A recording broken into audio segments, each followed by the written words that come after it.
본문에 있는 말씀입니다. 왕이 압살롬과 입을 맞추니라. 마치 화해가 이루어진 것 같은데 전혀 그렇지 않습니다. 오늘 이번 주부터 한 5, 6주간 정도의 말씀은요. 이 본문 오늘은 14장인데 이게 본문의 그 흐름하고 그 순서하고 상관없이 13장, 14장, 15장, 16장, 17장, 18장, 19장까지 압살롬의 얘기가 나와요. 굉장히 많이 나오는데 그 압살롬의 얘기를 통해서 같이 은혜를 좀 받도록 하겠습니다. 사실은 11장부터예요. 이 일의 시작이. 11장이 다윗이 밧세바를 범하는 내용이잖아요. 그래서 11장부터 19장까지 굉장히 많은 장이죠. 그래서 오늘은 제목 설교도 아니고요. 이제 그 순서대로 물론 가긴 가지만 11장에서 19장까지 내용이 전체를 다 다룬다는 것을 기억하시고 앞으로 5, 6주간 계속 그렇게 갈 겁니다. 그래서 말씀을 들으시길 바랍니다. 오늘 우리가 같이 이제 주목해야 될 건 뭐냐면은요. 우리 마음속에 원한이나 원망이나 증오나 미움이나 분노를 가지고 살면은 그 결말이 어떻게 되는가에 대한 것을 오늘 말씀이 성경을 통해 말씀 통해서 우리에게 알려주고 있습니다. 우리 마음속에 예수님이 주시는 기쁨과 감사와 그런 사랑의 마음을 품고 사시기를 주님의 이름으로 축원합니다. 네, 꼭 그래야 돼요. 그래야지 생명의 길로 가는 겁니다. 이 원망과 원한, 증오, 미워함, 분노를 가지고 살았던 대표적인 예가 압살롬이에요. 이 압살롬은요, 원한을 마음에 품고 있었어요. 우리가 이미 봤는데 13장에 보면은 20절, 22절, 23절에 우리 내용을 다 아니까 자기 여동생이 왕세자인 암논에게 겁탈을 당했잖아요. 그리고 말도 안 되는 취급을 당했잖아요. 그럴 때 성경이 그 압살롬의 마음을 이렇게 얘기합니다. 그 오라비 압살롬이 저에게 이르되 내 오라비 암논이 너와 함께 있었느냐? 그러나 저는 내 오라비니 누이야. 시방은 잠잠히 있고 이것으로 인하여 근심하지 말라. 이에 다말이 그 오람이 압살롬의 집에 있어 처량히 지내니라. 일단 잠잠히 있으라. 그래서 이 사람 참을성이 인내심이 있는 사람인가 보다 생각되지만 그 다음에 이렇게 돼 있습니다. 22절에 압살롬이 그 누이 다말을 암논이 욕되게 하였으므로 저를 미워하여. 히브리어로 보면 증오라고 번역해도 전혀 상관이 없는 단어입니다. 저를 증오하고 미워하여 시비간에 말하지 아니하니라. 이런 사람이 더 무섭다 그랬죠. 네. 그러고 나서 이 마음을 2년 동안 품고 있습니다. 2주년 후에 에브라임 곁 바알 하솔에서 압살롬의 양털을 깎는 일이 있음에 압살롬이 왕의 모든 아들을 청하고 2년 동안 이 마음을 품고 있다가 성경을 우리가 보면은 제가 13장에서 그거를 이렇게 자세하게 다루진 않았지만 여동생 다말에게 정말로 세상에 몹쓸 짓을 한 현 암논에 대한 원한과 마음, 증오와 미움이요. 이 본문을 이렇게 잘 보면요. 암논에게만 복수하는 게 아니라 아버지인 다윗 왕, 그다음에 모든 형제들, 왕자들이죠. 다 죽이려고 했던 게 성경에 나옵니다. 이 마음이 2년 동안 품었던 마음이 왕과 모든 형제들까지 다 죽이려고 하는 데까지 가는 거예요. 그러니까 성경이 우리에게 얘기하는 것은 명백합니다. 하나님 말씀이. 마음속에 원한이나 원망이나 증오나 미움을 갖고 있으면 그거는 결국은 그쪽으로 가게 되는 거예요. 다행이라고 말하기는 그렇지만 암논만 죽습니다. 그리고 도망가서 그술이라는 데 가서 지냅니다. 압살롬이 도망하여 제가 뭐 설명보다 성경을 그냥 읽을게요. 그스왕 암미올의 아들 자기 외조부죠. 달메게로 갔고 압살롬이 도망하여 그슬에 가서 거한 지 3년이라. 여러분 2년 동안 마음에 품고 있었고 그리고 자기 형 이거 엄청난 일이죠. 암논은 왜냐하면 왕이 될 사람이었어요. 암논을 죽였죠. 그리고 여러분 그 술에 가서 3년 동안 있었을 때 마음이 어땠겠습니까? 아유, 암논을 내가 때려 죽였어. 이제 마음 편안하다. 이제 마음 편안하게 살고 이제 이런 짐을 다 내려놓고 살자라고 했을까요? 원망, 불평, 증오가 더 심해졌을 겁니다.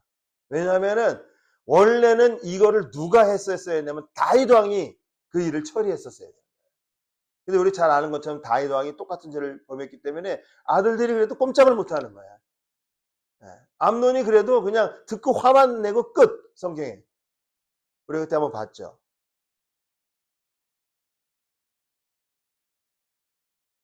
음악 소리 좀 꺼주세요. 음악 소리가 계속 나오는 것 같아요. 3년 동안에 압살롬의 마음이 더 나아졌을까요? 아닙니다. 원망, 원한, 증오, 미워함, 분노함이 더 커졌을 겁니다. 근데 어쨌든 지난주에 우리가 말씀 봤는데 요압의 관계로 다시 3년 만에 예루살렘으로 돌아옵니다. 그게 지난주 설교 말씀이에요. 근데 돌아오는 과정도 전부 거짓된 방법으로 돌아온다 그랬죠. 그렇죠? 근데 어쨌든 15장 23절에 일어나 그슬로 가서 압살롬을 데리고 예루살렘으로 옵니다. 근데 성경이 뭐라 그러냐면 예루살렘으로 돌아왔음에도 불구하고 아버지 다윗 왕의 얼굴을 2년간 또 못 봅니다. 이게 성경이 지금 뭔가를 좀 얘기하고 있는 거예요, 우리한테. 24절에 왕이 가로되 저를 그 집으로 물러가게 하고 내 얼굴을 보지 말게 하라. 이게 용서받아서 온 것 같은데 아버지인 왕이 이게 표현이 그렇지 우리식으로 얘기하면 연속국식으로 얘기하면 저 꼴도 보기 싫다. 저 꼴도 보기 싫다. 저런 놈을 데려왔느냐. 썩 꺼지게 해라. 내 얼굴에는 뭐 절대로 데려오지 마라. 뭐 이런 거죠. 연속국식으로 하는. 내 얼굴을 보지 말게 하라 하며 압살롬이 자기 집으로 가서 왕의 얼굴을 보지 못하니라. 이게 또 몇 년이면 또 2년이에요. 28절에 압살롬이 이태 동안에 2년 동안에 예루살렘에 있을 때 왕의 얼굴을 보지 못하였으므로. 이거는 그냥 국민학생도 알 수 있습니다. 이 압살롬의 마음이 어땠을까? 저는 그냥 간단히 이렇게 합니다. 원망, 원한, 증오, 미워함, 분노함이 하면 최대치에 이르렀을 거예요. 최대치에.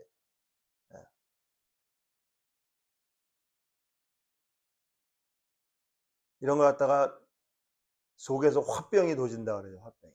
뭐 비슷한 비유인지는 모르겠는데 속에서 날마다 불이 나겠죠. 근데 성경 보니까 또 실제로 불을 질러요. 성경 보니까. 우리 지난주에 안 봤는데 14장 28절에서 3절을 제가 여러분이 본데 실제로 불을 지릅니다. 요압의 밭에다가 불을 지릅니다. 우리가 아까 그 읽은 내용이에요. 신기하죠? 불을 질러요. 네. 불을 지른 이유는 우리가 다 읽었지만 아버지를 못 보고 자기가 길르압은 둘째는 존재감이 없다 그랬잖아요. 자기가 이제 왕세자나 마찬가지인데 아버지 왕이 잘 부르지는 않지. 얼굴은 볼 수가 없지. 예루살렘에 있어봐야 아무 소용도 없지. 그러니까 요압한테 얘기해서 요압이 자기를 데려왔으니 아버지 왕에게 데려가게 해달라고 요압을 오라 그러는데 요압이 오질 않는 거예요. 그러니까 우리가 아까 읽었는데 요압의 그 밭에다가 불을 확 싸질러 버립니다. 신기해 또 어떻게 불을 지르는지. 이게 뭘 얘기하는 거냐면 지금 압살롬이라는 사람의 마음 상태가 어떤다라는 걸 얘기하는 겁니다. 네. 우리도 예수님 믿기 전에 이런 마음을 혹시 가졌는지도 모르겠어요. 네. 이게 진짜 신기한 게요. 지금 이런 상황인데 우리가 지금 오늘 본문을 읽었는데 이런 상황하고 전혀 상관이 없을 것 같은 내용이 오늘 읽은 본문에 이렇게 싹 몇 절이 껴들어가 있습니다. 그게 뭐냐면은요. 압살롬의 외모에 관한 이야기입니다. 한번 그 성경을 한번 다시 봐주실래요? 한번 쭉 이렇게 뒤로 넘어가. 뒤로. 네. 네, 예. 여기에 이런 상황에서 저런 내용이 들어가 있어요. 온 이스라엘 가운데 압살롬 같이 아름다움으로 크게 칭찬받는 자가 없었다. 저거는 그냥 저 말로 끝난 거예요. 그러니까 압살롬이란 한부터 애라고 그럴 뻔해서 이게 지금 녹음이 되기 때문에 좀 말을 조심해야 됩니다. 압살롬이라는 사람은 그냥 너무 멋있었다는 거예요. 남자 보고 아름답다고 말은 잘 안 하잖아요. 여자는 아름답다는 남자 보고 아름답다는 그러지 않아요. 근데 얼마나 멋있게 생겼냐면 아름다움으로 크게 칭찬받는 적 없어요. 그래도 이해 못할까봐 압살롬이 발바닥부터 정수리까지 흠이 없었대. 야, 대단한 사람이에요. 그래도 이해 못할까봐 이렇게 돼서 그 머리털이 무거움으로 연말마다 깎았은지요. 그 머리털을 깎을 때에 달아본즉 왕의 저울이 200세겔이었더라. 이 머리털이 제가 그래서 200세겔이 어느 정도 무게인가 했더니 2.5kg래요. 2.5kg. 머리에 달린 머리카락이 옛날 사람들이 길렀잖아요. 2.5kg. 여자분들도 머리를 길게 기르면 2.5kg 정도 됩니까? 그 머리를 어떻게 이걸 해고 다니는지 모르겠네. 이렇게 이고 다니나? 그러니까 1년에 한 번씩 머리털을 자르는데 그게 무게를 재면 2.5kg, 200세겔. 그 다음 한번 넘겨보세요. 압살롬의 또 아들 셋, 딸 하나를 낳았는데 딸의 이름은 다말이라 얼굴이 아름다운 여자. 이게 지금 상황하고 무슨 왜 저게 왜 있는 거예요? 저기도 또 얼굴이 아름다운 여자라. 다말이 3명 나온다고 그랬죠. 전혀 뜬금없는 얘기가 삽입되어 있습니다. 압살롬의 외모, 압살롬의 딸이 이쁘다는 거. 왜 이런 얘기가 여기 있을까요? 성경이 우리에게 주는 강조점이 이겁니다. 사람의 외모와 사람의 마음속의 상태는 전혀 별개의 것이라. 이거는 성경이 우리에게 주는 아주 어떤 굉장히 중요한 진리 중에 하나입니다. 마음으로 겉으로 아무리 거룩해 보여도요, 속은 썩어 문드러질 수 있다는 거예요. 예수님 시대 때 유일하게 예수님께 용서받지 못한 무리들이 있어요. 근데 그 사람들이 제사장과 서인과 바리새인들인데 예수님이 그 사람들한테 한 이야기가 있습니다. 아주 유명한 말로 보면 회칠한 무덤 같은 사람. 진짜 예수님이 아주 정확해요. 그게 회를 칠했다는 거는 겉은 번듯하다는 겁니다. 근데 여러분 무덤은 어때요? 다 썩어 문드러진 거잖아요. 네. 겉으로 볼 때는 거룩하고 사거리 내거리에 서서 나는 이틀에 한 번씩 금식하며 11조를 내며 어쩌고 성경을 읽고 아주 그냥 막 어마어마하게 거룩해 보이는데 예수님 볼 때는 너네들은 회칠한 무덤이다. 지금 성경이 우리에게 주신 말씀은 사람의 외모랑 사람의 마음속의 상태는 전혀 별개의 것이라는 걸 얘기하는 거예요. 네. 다시 제목으로 가주세요. 2년, 3년, 2년, 총 7년간의 압살롬의 마음 상태는 원한으로, 다시 제목으로 가주세요. 원한으로, 미움으로, 증오로, 이거는 설명해도 우리가 여러분 다 아는 겁니다. 그 암논을 죽였어도 그 분노가 아직 풀리지 않았고요. 내가 왜 도망자의 생활을 해야 되냐. 내가 이제 왕세자나 마찬가지인데 예루살렘까지 또 3년 만에 왔는데 아버지는 나를 보기도 싫다 그러고 내가 또 와가지고 2년 동안 그냥 숨죽이듯이 살아야 되고 마음속에는 원망과 분노, 증오, 미움 이런 게 활활 타고 있어요. 근데 겉은 멀쩡하다. 쏙지 말라는 겁니다. 성경에서. 중요한 게 이겁니다. 이런 사람은 겉은 멀쩡해 보여도 절대로 하나님의 방법으로 하나님이 원하시는 방법으로 문제 해결을 못합니다. 아까 얘기했잖아요. 불을 질러버려요. 이게 압살롬은 아주 그냥 상징적으로 보여준 사건이에요. 그냥 불사 질러버려라 그냥. 다 그냥 너 죽고 나. 이게 제 말이 아니에요. 죄송한데 다시 뒤로 넘겨봐 주세요. 바로. 하나 더. 거기 보면 이렇게 돼 있어요. 요압이 일어나 압살롬의 집으로 와서 압살롬에게 이르되 어째 내 종들이 내 앞에 불을 놓았느냐 그러니까 이렇게 얘기합니다. 압살롬이 요압에게 대답하되 내가 일찍 사람을 나한테 보내서 너를 이리로 천하한 것은 내가 너를 왕께 보내어 고하기를 어째 내가 그슬에서 돌아오게 되었나이까. 그러니까 뭐냐면 왔으면 대접을 해줘야지 그 얘기예요. 이때까지 거기 있는 것이 내게 차라리 안 오는 게 낫었다. 나 그슬에 그냥 외조부 집에 그냥 있는 게 낫었다. 그 얘기입니다. 그러면서 하려함이라 이제는 내가 여기서 내가라는 거는 요압을 가리켜. 너가 나로는 압살롬을 왕의 얼굴을 보게 하라. 그 뒷말을 보세요. 내가 만일, 아니. 내가, 아니. 다시, 앞으로. 네. 내가 만일, 자기가 얘기하는 겁니다. 내가 만일 죄가 있으면 왕이 나를 죽이시는 것이 가하니라. 이거 요즘 말로 말하면, 아니, 날 죽이라, 그냥 나를. 요즘은 죽이라 그러면 죽이라 그런대요, 죽이라. 나를 그냥 죽이라, 그냥. 내가 뭔 죄가 있냐. 지금 이거 압살롬의 상태를 정확하게 표현하는 겁니다. 내가 무슨 죄가 있냐? 차라리 나를 죽이라. 왕이 나를 죽이시는 것이 차라리 가하다. 이거는요, 압살롬의 마음이 현재 어떤 거라는 것을 성경이 얘기하고 있습니다. 그런데 놀랍게도 결국 아버지 왕의 얼굴을 봅니다. 뒤로 넘겨봐 주세요. 네. 요압이 왕께 나가 그 말을 고하니까 이게 아버지의 마음은 약한가 봐요. 왕이 압살롬을 부르니 저가 압살롬이 왕께 나아가 그 앞에서 얼굴을 땅에 대어 절하며 마치 무슨 뭐 돌아온 탕자 말씀드렸잖아요. 그 사람 진짜 회개했다고 그랬잖아요. 나는 아버지의 아들이로 일컬음 받는 것도 가당치 않다. 딸을 정하고 땅에 대어 절하며 왕이 압살롬과 입을 맞춰 마치 무슨 문제가 다 해결된 것 같으죠.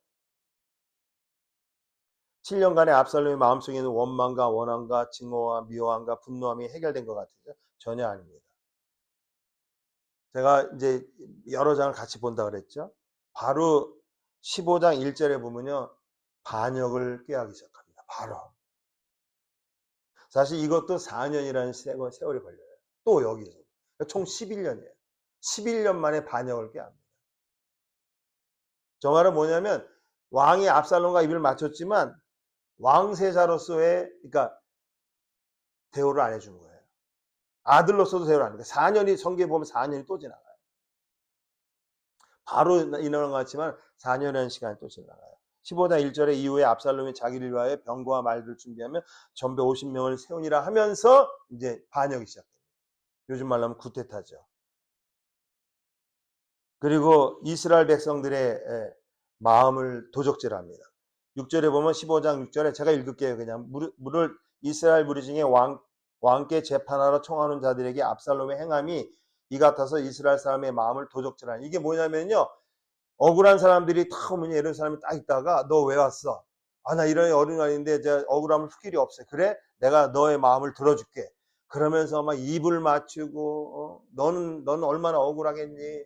내가 이걸 해결해 줄게. 그러면서 이스라엘 사람들의 마음을 도적질하는 거예요. 이게 보니까 정치는 다 이런 것 같아요.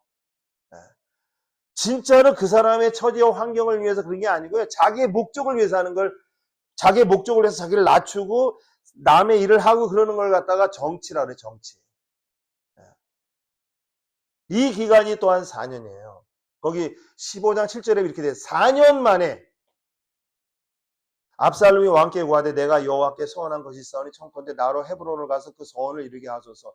이 서원은 뭐냐면 가짜 서원인데 만약에 내가 예루살렘으로 다시 돌아가게 된다면 내가 하나님 여호와를 잘 섬기겠습니다. 그러니까 아버지가 그랬던 건 나를 헤브론으로 보내주면은 내가 헤브론 가서 하나님을 잘 섬기겠습니다 라는 내용이에요. 전혀 아닙니다. 헤브론 가가지고 결국 어떻게 되냐면요. 거기서 반역을 일으킵니다. 10절 이에 압살롬이 정탐을 이스라엘 모든 지파 가운데 두루 보내어 이르기를 너희는 나팔 소리를 듣거든 곧 부르기를 압살롬이 헤브론에서 왕이 되었다 하라. 12절 제사 드릴 때에 압살롬이 사람을 보내어 다윗의 모사 길로 사람 아히도벨을 그 성읍 길로에서 청하여 온지라 반역하는 일이 커가매 압살롬에게로 돌아오는 백성이 많아지니라. 결국 어떻게 되냐면요. 13절 이렇게 됩니다. 사자가 다윗에게 와서 고하되 이스라엘의 인심이 요즘 민심이라고 그러죠. 요즘 민심 다 압살롬에게로 돌아갔나이다 한지라.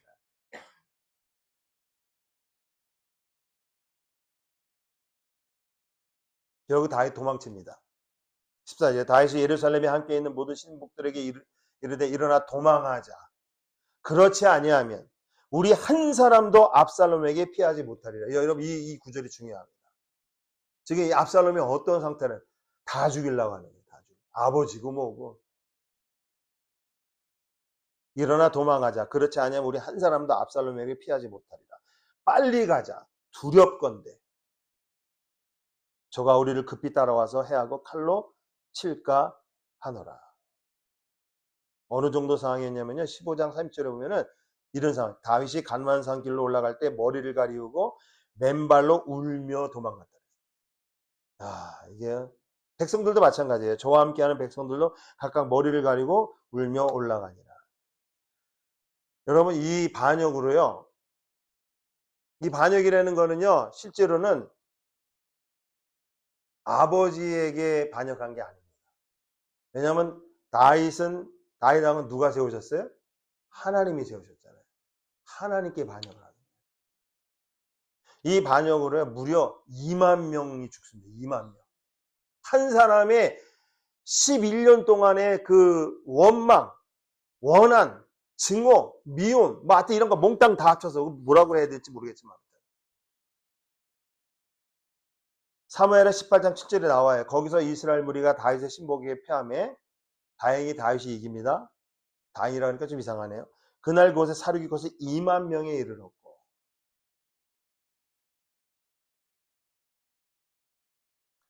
여러분 이게요. 이런 이 압살롬의 마지막을 성경이 이렇게 기록합니다. 사무엘하 18장 9절에 10절입니다. 압살롬이 다윗의 신복과 마주치니라. 압살롬이 노새를 탔는데 그 노새가 큰 상수리 나무 번성한 가지 아래로 지날 때에 압살롬의 머리털이 200세겔 되는 머리털 그 상수리 나무에 걸림에 저가 공중에 달리고 그 탔던 노새는 그 아래로 빠져나간지라. 무슨 만화 같은 얘기가. 노새를 타고 가다가 머리가 상수리나무에 가지에 딱 걸려가지고 이게 막 엉켜가지고 자기는 거기 대롱대롱 매달려있고 노새는 그냥 가버려. 한 사람이 보고 요압에게 고하되 가로되 내가 보니 압살롬이 상수리나무에 달렸나이다. 어떻게 되냐면 이렇게 됩니다. 14절 15절에 요압이 가로되 나는 너와 같이 지체할 수 없다 하고 손에 작은 창 셋을 가지고 가서 상수리 나무 가운데서 아직 살아있는 압살롬의 심장을 찌르니 요압의 병기 맡은 소년열이 압살롬을 에워싸고 쳐 죽이니라. 심장에도 찔려서 이미 죽었는데 또 소년 10명이 와서 압살롬을 에워싸고 쳐 죽였어요. 여러분 이게 굉장히 끔찍한 이야기고 목사님 도대체 무슨 얘기 하려는 건가. 성경이 뭘 얘기하는 거냐면요. 마음속에 있는 원망, 원한, 증오, 미워함, 분노함. 압살롬이 11년 동안 가진 압살롬의 최후가 이렇다는 거예요. 이게 뭐냐면 하나님은 이거를 이 정도로 미워하신다. 우리가 예수님 믿고 여전히 마음속에 원망이 있고 원한이 있고 증오가 있고 미워함이 있고 분노함이 있으면은 하나님은 그거를 반드시 이렇게까지 없애시기를 원하신다는 거예요. 여러분 이런 마음에서 빨리 벗어나시기를 주님으로 축원합니다. 시편 37편 8절에 보니까 분을 그치고 노를 버리며 불평하지 말라. 오히려 악을 만들 거예요. 이런 분노는요. 악을 만들 수밖에 없어요. 고린도전서 10장 10절에도 이렇게 말씀했어요. 그들 가운데 어떤 사람들이 원망하다가 멸망시키는 자에게 멸망하더니 야 이거 어쩌면 딱 기분. 사실 요압도 멸망시키는 자예요. 멸망시키는 자에게 멸망하나니 너희는 그들과 같이 원망하지 말라. 그러면 우리는 어떤 마음을 가져야 되냐면 다 같이 따라 봅니다. 범사에 감사하라. 이것이 그리스도 예수 안에서 너희를 향하신 하나님의 뜻이니라. 저는 이걸 조금이라도 실천하기 위해서 헌금 봉투, 헌금 낼 때 무조건 거기다 이렇게 씁니다. 주님, 모든 것이 감사합니다. 저라고 일주일 사이에 뭐 좀 신경질 나는 일이 없겠어요? 마음에 답답하지 않은 일이 없겠어요? 스트레스 받는 일이 없지 않겠어요? 그래도 감사합니다. 우리가 잘 아는 말씀인데 로마서 12장 19절 내 사랑하는 자들아 너희가 친히 원수를 갚지 말고 하나님의 진노하심에 맡겨라. 우리 예수님이 그랬잖아요. 수고하고 무거운 짐진 자들아 다 내게로 오라 그랬잖아요. 내가 너희를 쉬게 하리라. 왜 그거를 갖고 있어요? 11년 동안의 마음이 이랬을 때 결론이 이렇다는 거예요. 근데 여러분, 오늘 압살롬의 이야기를 보면서 반드시 같이 생각해야 될 인물이 한 명이 또 나옵니다. 그 사람이 누구냐면요, 아히도벨이라는 사람이에요. 이 아히도벨은요, 압살롬이 반역을 일으켰을 때 압살롬의 편에 싹 가담한 사람이에요. 근데 이 사람은 누구냐면요, 평생 다윗의 책사였었어요. 책사. 책사라는 거는 우리가 말로 책사인데 더 좋은 말이 뭐죠? 그러니까 이렇게 왕이 결정을 내릴 때 이렇게 하면 안 됩니다. 저렇게 해야 됩니다. 뭐 이런 거 있잖아요. 요즘 말하면 뭐라 그래요? 아무튼 대통령의 옆에서 이렇게, 영어로는 캐비넷이라고 그러는데 내각이라고 그러는데, 대통령 옆에서 이렇게 보좌하는 사람. 근데 그냥 보좌가 아니죠. 아주 중요한 보좌죠. 이 사람이, 여러분, 이 사람을 꼭 같이 봐야 돼요. 왜 그러냐면은 이 사람이 15장 2절에 나오는데 이렇게 나와요. 제사를 드릴 때 압살롬이 이제 그 반역을 일으키거든요. 그러면 하나님께 제사를 드려요. 압살롬이 사람을 보내요. 다윗의 모사, 여기다 모사라고 나오네요. 다윗의 모사 길로 사람 아히도벨을 그 성읍 길로에서 청하에 온. 이 사람이 길로라는데, 여기 뭐 예루살렘에서 한 5km, 6km밖에 안 걸려요. 무슨 제가 거기 산 것처럼 얘기하네요. 네.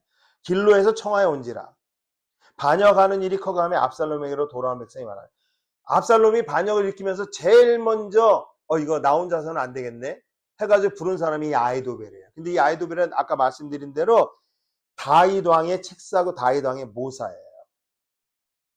이 사람이 그래서 오늘 다윗의 모사라 그러잖아요. 자기 아버지의 책사예요. 카운셀러예요. 이 사람이 얼마나 뛰어난 카운셀러냐면은 16장 23절에 이렇게 얘기합니다. 그때의 아히도벨의 베푸는 모략은 하나님께 물어받은 말씀과 일반이라. 야, 이게 깜짝 놀랄 얘기예요. 이 사람이 내는 어떤 카운셀링 조언은 마치 하나님께 물어서 받은 말씀이랑 거의, 그러니까 이 사람이 내는 거는 대단한 거예요. 이 사람의 카운셀링은. 왕이시여, 그건 아닙니다. 이렇게 하습니다. 근데 나중에 보니까 하나님께 물어서 받은 거하고 거의 일반.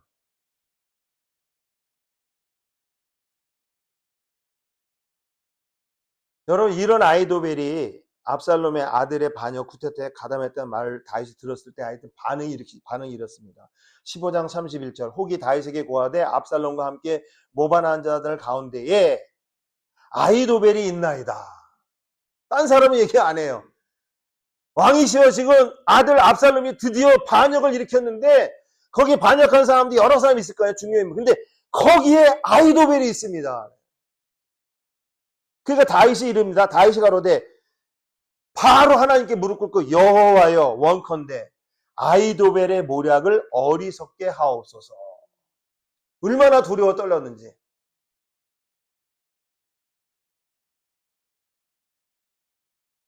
앞으로 볼 건데요. 이 압살롬의 반역에 가담했던 다윗의 모사에서 어떤 아히도벨이 압살롬에게 조언한 모략의 내용이 뭐냐면 앞으로 할 겁니다. 두 가지예요. 하나는 뭐냐면요. 왕이시여. 그러니까 저 압살롬에게 하는 거예요. 궁에 지금 다윗이 후궁이라는 건 다윗의 아무튼 부인들이잖아요. 그렇죠? 10명을 나누는데 그 궁을 지키기 위한 후궁들로 더불어 동침하는. 와, 이 성경에 나온 진짜 그리하면 왕께서 왕의 부친에 미워하는 밤됨을 온 이스라엘 들으니 왕과 함께 있는 모든 사람의 힘이 더 강해지리라. 아, 이 사람이요? 이게 인간의 머리에서 나올 수 있는 겁니까? 아무리 조언을 해도 자기 어머니 뻘들 되는 사람이랑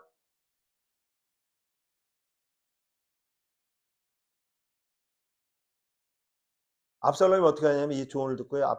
이에 사람들이 압살롬을 위하여 지붕에 장막을 치며 압살롬이 온 이스라엘 무리 앞에서 그 부친의 후궁들과 더불어 동침하니라. 와. 근데 여러분, 이거는 이미 예언된 일이 아니에요. 예언된 일이에요. 다윗의 밧세바의 사건 때 나단 선지자를 통해 하나님이 주신 말씀이에요. 너는 은밀히 행했지만 나는 백주 대낮에 너에게 일을 행할 것이다. 그리고 또 하나 모략이 이겁니다. 나한테 12,000명을 달라. 특공대를. 내가 그러면 오늘 밤에 다윗의 뒤를 쫓아가서 다윗 왕만 딱 죽이고 다윗의 왕을 목을 갖고 와가지고 당신이 왕위에 오르도록 하겠다. 그 17장에 나와요. 아히도벨이 또 압살롬에게 이르되 이제 나로 하여금 사람 12,000을 택하게 하소서. 오늘 밤에 내가 일어나서 다윗의 뒤를 따라가 저가 고나고 약할 때 엄습하여 저를 무섭게 한즉 저와 함께 있는 모든 백성이 도망하리니 내가 다윗 왕만 쳐 죽이고, 그냥 죽여도 되는데 꼭 쳐 죽인다고 이렇게 모든 백성으로 왕께 돌아오게 하리이다.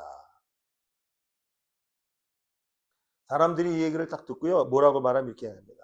압살롬과 이스라엘 장군들이 그 말을 다 옳게 여기다. 오, 대단한 모략이다. 그러니까 다윗이 떨 수밖에 없는 거예요. 근데 여러분, 앞으로 보겠지만 이 아히도벨의 모략은 하나도 실행되지 않습니다. 왜 그럴까요? 여러분, 압살롬이 마음의 원한과 원망과 불평과 뭐 증오와 이런 걸 가지고 인간적인 모습으로 뭐 불을 지르고 뭘 어떻게 하고 막 깡자를 썼다 그러나 차라리 날 죽이라 그냥 막 아버지를 못 보게 할 겸 그냥 내가 무슨 죄가 있냐. 그러고 와서 그냥 왕하고 가서 입을 맞추고 그냥 백성들의 그냥 억울함을 막 풀어주는 것처럼 하고 입을 맞추고 백성들하고 그냥 걱정하지 마라. 내가 너 억울함을 다 풀어줄게.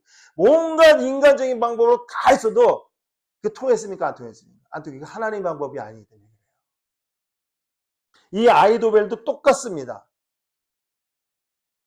전혀 실행되지 않습니다. 나중에 볼 때 후세라는 사람이 있어요. 또 이 사람 때문에 실행이 안 됩니다. 어쨌든 이 아히도벨이 어떻게 되냐면 이렇게 됩니다. 아히도벨이 자신의 모략이 실행되지 못하고 고향으로 내려가 목매어 자살합니다. 17장 23절.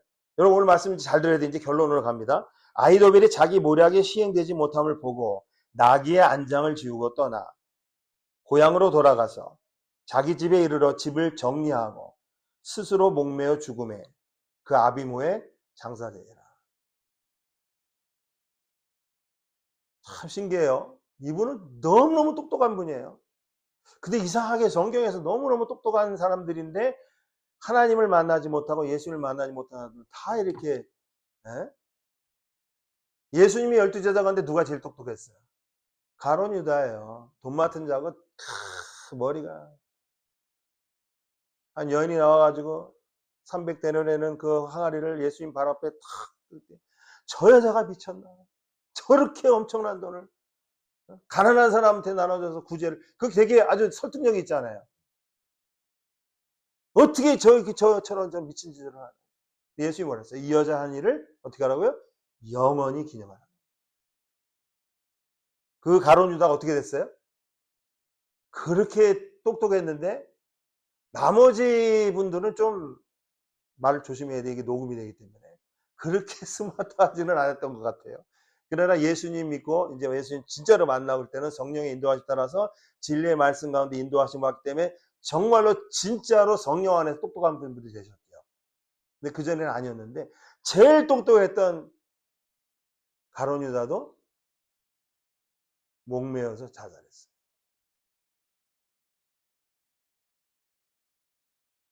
제가 한번 생각해 봤습니다. 이 사람은 왜 이런 거를 했을까? 이런 조언을 했을까?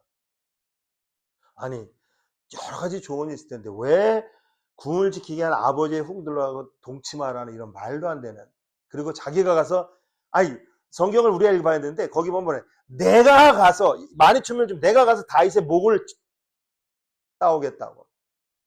아니 딴 사람이 가도 되잖아요. 좋은 말이에요. 자기가 간대. 자기가. 이거는요 그냥 나온 모략이 아니에요. 제가 아까 말씀드렸잖아요. 오늘 설교 주제가 그거예요. 우리 마음속에 오랫동안 품고 있었던 원망과 원함과 증오와 미워함과 분노함의 결과가 어떻게 되는가 오늘 성경이 알려준다 그랬잖아요. 이 사람도 똑같아요.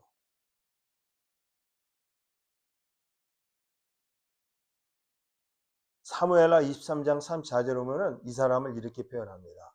족보가 나오는데 아까도 우리 장로님하고 우리 안수 집사님하고 얘기하면서 역대상이나 이런데 족보가 많이 나오는데 이게 도대체 무슨 의미입니까? 근데 제가 뭐라 그랬냐면 그 족보 사이사이 하나님께서 놀라운 비밀들을 숨겨놓았다고 그랬거든요. 사무엘하 23장에 보면 족보가 쭉 나와요. 마아가 사람의 손자 아하스베의 아들 엘리벨렉과 우리 누군지도 모르죠 잘. 근데 이 사람이 나와요. 길로 사람 아이도벨 아까 나왔잖아요. 압살롬이 다윗의 모사 길로 사람 아이도벨을 책사를 모셨다고 그랬잖아요. 길로 사람 아이도벨의 아들 엘리암과라는 말이 나와요. 그러니까 이 사람은 길로 사람이고 아이도벨이고 아들이 엘리암이다.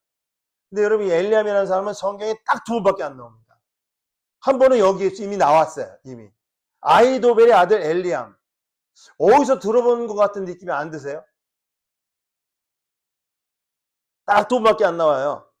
사무엘하 11장 3절에 나와요. 이 사람이요. 다윗이 보내어 그 여인을 알아보게 하였더니 바세바 사건 얘기하는 거예요. 궁전에서 이렇게 옥상에다가 여자가 목욕하고 있으니까 다 아는 내용이라서 야, 저 여자 누군지 좀 알아봐. 다윗이 보내어 그 여인을 알아보게 하였더니 고하되 그는 엘리암의 딸이요. 누가? 바세바가. 햇사람 우리아의 아내 바세바가 아니니까. 딱 두 번 나와요. 이 말은 뭐냐면요. 바세바는 우리의 아내, 우리 다 알아요. 엘리암의 딸이야. 근데 엘리암의 아버지가 누구냐면 아이도벨이에요. 그럼 이 바세바는 아이도벨의 뭐예요? 외손녀도 아니고 친손녀예요. 외손녀라 친손녀라 다 귀중하죠. 그러면 또 저 목사님이 외손녀는 아니에요. 그게 아니고 아이도벨의 친손녀예요.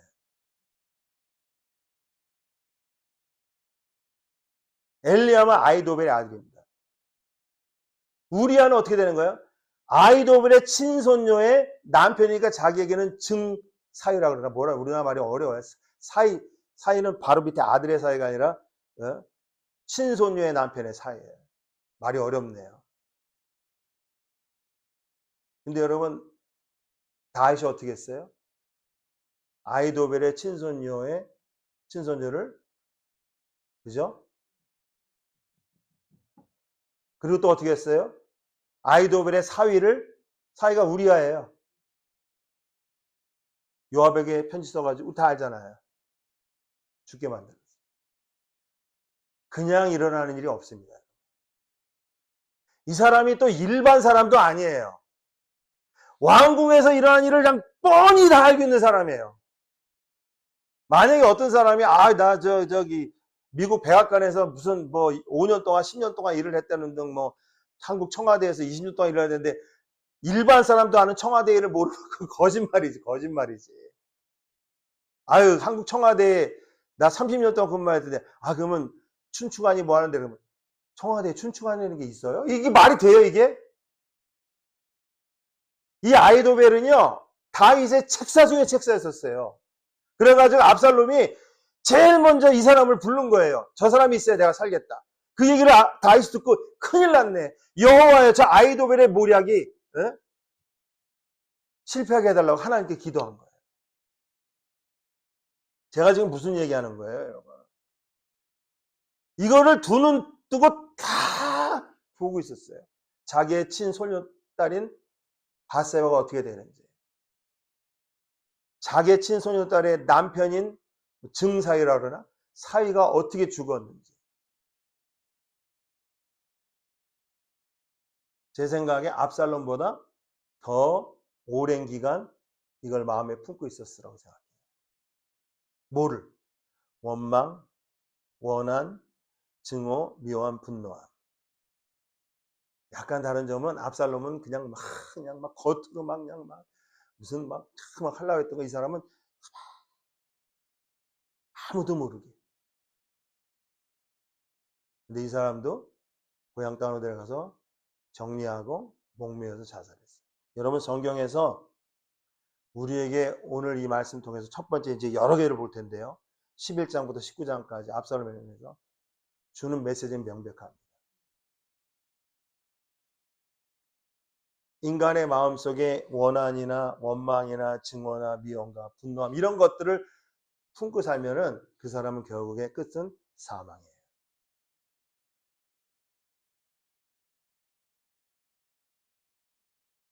우리는 어떻게 해야 되겠습니까? 예수님 믿는다는 사람들이 구원받았다는 이런 거를 마음속에 품고 살면 되겠습니까? 안 되겠습니까? 저도 이민생활 34년, 이제 35년째인데요. 그냥 예수님 안 믿고 하나님 안 믿는 사람들 사이에서 막 뭐 죽이네 사네 뭐 하여튼 뭐 여러분 다 아시잖아요. 참 부끄러운 이야기인데 저도 한국 갈 때마다 스트레스를 안 받으려고 무지하게 노력하는데 웬만한 거는 안 받아요. 진짜로. 근데 저희 가족이 연루된 어떤 일이 나오면 이거를 안 받을 수가 없어요. 안 받을 수가. 제가 볼 때 물론 그 형제자매들한테는 대단한 일이라고 생각하는데 제가 볼 때 대단한 일이 아니에요. 근데 그냥 그렇게 서로 미워하고 그러니까 무슨 이렇게 멀리 안 봐도 그냥 가서 제 직계 가족의 형제자매들만 봐도 대한민국의 상태가 어떻다는 거 금방 알겠어요. 근데 여러분 안 믿는 사람이 그런 건 또 그렇다고 또 아직 예수님을 모르니까. 그래서 제가 저희 집안에 유일하게 예수 믿는 게 막내 제일 거인인데 1m 89 우리 이름이 원래 김정일인데 이름이 안 좋다고 그래서 김정기로 바꿨어요. 자기를 꼭 김정기라고 불러달라고 그래서 이제 입에 붙었죠. 옛날엔 정이라 그랬어요. 아무튼 거기가 부인이 권사님이고 여기도 안수 집사라서 제가 늘 그럽니다. 정기야 그리고 재수씨 예수님 믿는 사람이 같이 미워하고 같이 분노하고 같이 증오하고 그러면은 도대체 다른 것이 뭐가 있냐.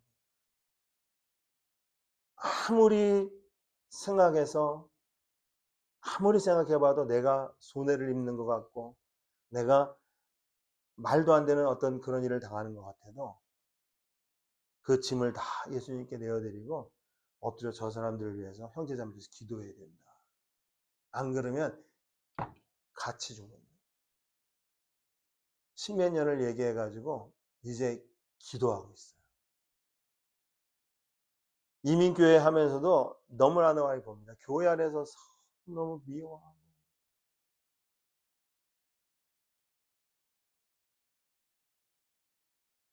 성경이 주는 교훈은 아주 심각합니다. 그 마음을 빨리 버리셔야 됩니다. 근데 그게 쉽지 않습니다. 원한, 원망, 분노, 증오, 미움 이런 거를 버리는 유일한 방법은 딱 한 가지입니다. 우리가 그거를 버릴 수 있는 능력이 전혀 없습니다. 어떻게 해야 되냐면 예수님 믿고 성령님을 우리 가운데 모시고 하나님의 말씀으로 우리가 충만하면 이게 자동으로 다 떨어져요. 내 마음속에 하나님 말씀이 없잖아요. 너무 미미하잖아요. 희미하잖아요. 이것들이 올라옵니다. 이거는 누구나 다 마찬가지예요. 여러분 하나님의 말씀으로 충만하시고 성령님으로 충만하셔서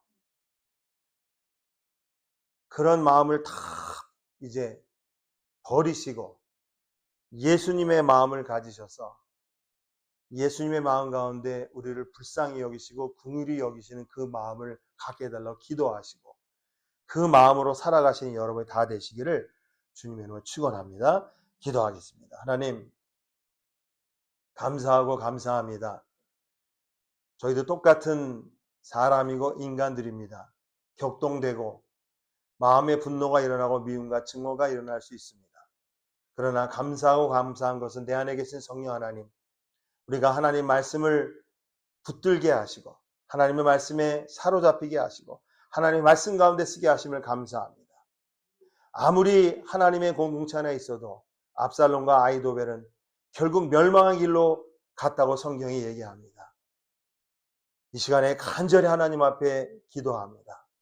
우리 마음속에 있는 원한과 원망과 불평과 증오와 미움과 이 모든 것을 주 성령 하나님의 충만함으로 다 내어쫓게 하시고 예수님께서 우리에게 주시는 그 놀라우신 사랑함으로 사람을 바라볼 때 긍휼히 여기시고 불쌍히 여기시는 그 마음을 주셔서 아버지 하나님 이제 기도하며 말씀에 사로잡혀 정말로 하나님께 주시는 기쁨 가운데 살아가는 하나님의 자녀의 성도의 삶을 살아가는 저희들이 다 되게 하여 주옵소서. 존귀하신 예수님의 이름으로 감사하며 기도하옵나이다. 아멘.